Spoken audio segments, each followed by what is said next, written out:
Hi students, welcome to my channel. நீங்கள் பார்த்துருக்க 11th business maths ஒரு செகண்ட் ரிவிஷனுக்கான ஒரு model question paper. So business மேக்ஸ்ன்றது ஓரளவுக்கு கொஞ்சம் கஷ்டமானதாக இருக்கும். ஸோ முடிஞ்ச அளவுக்கு நீங்கள் கான்சன்ட்ரேட் பண்ணி படிங்க. ஸோ அதுக்கான டிப்ஸ் நான் அதில் சொல்ல போகிறேன். நீங்கள் பார்த்துட்டு இருக்க the cofactor of -7 of the determinant, அது ரொம்பவே இம்பார்ட்டன்ட். அதே மாதிரி நீங்கள் முடிஞ்ச அளவுக்கு செகண்ட் சாப்டர் நல்லா படிச்சு வச்சுக்கோங்க. காம்பினேஷன்ஸ், பெர்முடேஷன்ஸ்லாம், ஸோ இதெல்லாம் ரொம்பவே இம்பார்ட்டன்ட். பெர்முடேஷன்ஸ்லாம் ரொம்பவே ஈஸி. ஸோ அந்த 15 பிளேயர்ஸ் ஒரு டீம் வச்சுருக்கோம். அந்த 15 பிளேயர்ஸில் நீங்கள் இவ்வளோ பேட்ஸ்மேன், இவ்வளோ கீப்பர் தான் அலவுட் அப்படின்னு இருக்கும். ஐ திங்க் அது 5 மார்க்கில் கண்டிப்பாக வரதுக்கு சான்ஸ் இருக்குது. ஏன்னா வருஷம் அதை கேட்குறாங்க. அந்த ரேடியேஷன் மெஷர் ஆஃப் 37 டிகிரி, அது ரொம்ப important. Degree measure of, so அதுவும் ரொம்ப இம்பார்ட்டண்ட். 7th அதே மாதிரி 10th பார்க்குறீங்க. 10த்தும் ஐ திங்க் ஓரளவுக்கு இம்பார்ட்டன்ட் தான். ஆனால் 11th ரொம்ப இம்பார்ட்டன்ட். ஏன்னா 11th டிஃப்ரென்சியேஷன். ஸோ அது டிஃப்ரென்சியேஷன் வந்து ஐ திங்க் ஒரு 5.8 ஒரு சம் இருக்கும், 5 மார்க்கு. ஸோ அதை நல்லா பார்த்து வச்சுக்கோங்க. ஸோ பிஸ்னஸ் மேக்ஸ் உங்களுக்கு கம்பல்சரி அட்டன் பண்ணணும்னா நீங்கள் மறக்காமல் மிஸ்லெனஸ் ப்ராப்ளம் எல்லாத்துலேயும் இல்லை. ஐ திங்க் ஃபஸ்ட் சாப்டர், அதே மாதிரி 4th சாப்டர், அதே மாதிரி 7th 10th, ஸோ இதெல்லாம் நல்லா படித்து வச்சுக்கோங்க. நீங்கள் வந்து ஈஸியாக சென்டம் ஆகிடலாம். பிஸ்னஸ் மேக்ஸ் நீங்கள் நல்லா ஒர்க் அவுட் பண்ணி எதுவும் மிஸ்டேக் பண்ணாமல் நீங்கள் எழுதிருந்தீங்கன்னா. டிமாண்ட் ஃபங்க்ஷன் ரொம்பவே இம்பார்ட்டன்ட். 13th நான் எல்லா கொஸ்டின் பேப்பர்லையுமே பார்க்குறேன், அதுவும் இம்பார்ட்டன்ட். 16th ப்ராபபிலிட்டிலாம் ரொம்பவே ஈஸியாக, அதை விட்டுறாதீங்க மறக்காமல். அது வந்து கண்டிப்பாக வரும். ஸோ நல்லா படித்து வச்சுக்கோங்க. அதே மாதிரி 18 பார்க்குறீங்க. 18 வந்து இன்னொன்று இருக்கும். ஸோ இதே மாதிரி இன்னொன்று இருக்கும், அது ரொம்ப இம்பார்ட்டண்ட். அதை நல்லா படித்து வச்சுக்கோங்க. பாசிட்டிவ் கோரிலேஷன் எல்லாத்துலேயுமே வருது. ஸோ 9th அது வந்து என்ஷூர் அப்படின்னு சொல்லலாம். 10th சாப்டரில் வந்து இதே மாதிரி இதே மாதிரி இன்னொன்று இருக்கும். ஸோ அது ரொம்பவே இம்பார்ட்டண்ட். ஸோ அதை நல்லா படித்து வச்சுக்கோங்க. 10th சாப்டர்லேருந்து கொஞ்சம் 1 மார்க் வந்து கன்ஃபியூஷனாக இருக்கும்.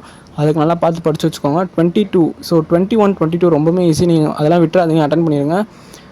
24 ஐ திங்க் 24 ஓரளவுக்கு ஈஸி தான் ப்ரூவ் பண்ணுறது. ஸோ முடிஞ்ச அளவுக்கு நீங்கள் ட்ரிக்னாமெட்ரி 4.2 வரைக்கும் மாதிரி படித்து வச்சுக்கோங்க. நான் சொல்கிறேன் 90 நீங்கள் வாங்கணும்னா அப்படி. ஸோ நீங்கள் 90 வாங்கணுன்னா ஒரு 4.2 வரைக்கும் படித்து வச்சுக்கலாம். நீங்கள் கண்டிப்பாக 90 வாங்கிடலாம்.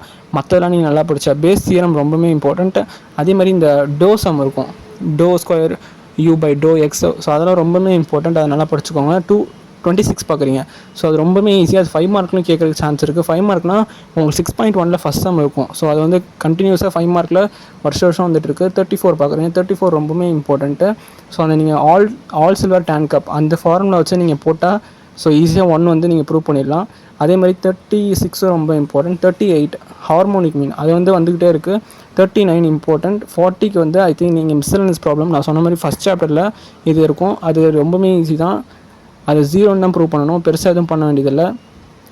அதே மாதிரி 41B மேத்தமெட்டிக்கல் இண்டக்ஷன் ரொம்பவே ஈஸி. ஸோ ரெண்டுமே உங்களுக்கு 41ல் ஈஸியாக தான் இருக்குது. ஸோ நீங்கள் எதுக்கு போகலான்னா, எனக்கு தெரிஞ்சு மேத்தமெட்டிக்கல் இண்டக்ஷன் பெஸ்ட்டு. ஸோ அதுக்கு நீங்கள் போகலாம். 42ல் நீங்கள் ஏ தான் அட்டன் பண்ணுறது எனக்கு தெரிஞ்சு பெஸ்ட்டு.